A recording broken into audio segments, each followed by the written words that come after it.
talk about how can you reserve on your Omio app. We're going to figure out the solution on how you can do that on your app. So all you have to do, so to reserve here, so you just go, you come here to this list. Here you add city, the picture here, you add it. So when you add it here, you add here, so you add here arrival city here. When you add it, so then you just add here date and add rotor if you want. Then here add so how many person.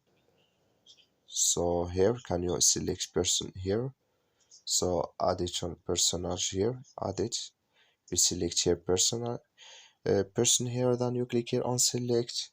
So when you're down of this, so you just click here on search Omio, then it's going to search for your trip here.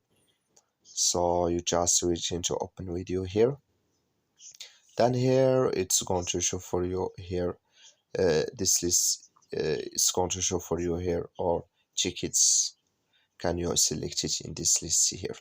So just switch into open video here, then it's going to open with us. That's all you have to do. That's all. Thank you for watching. Don't forget to support us by liking, subscribe.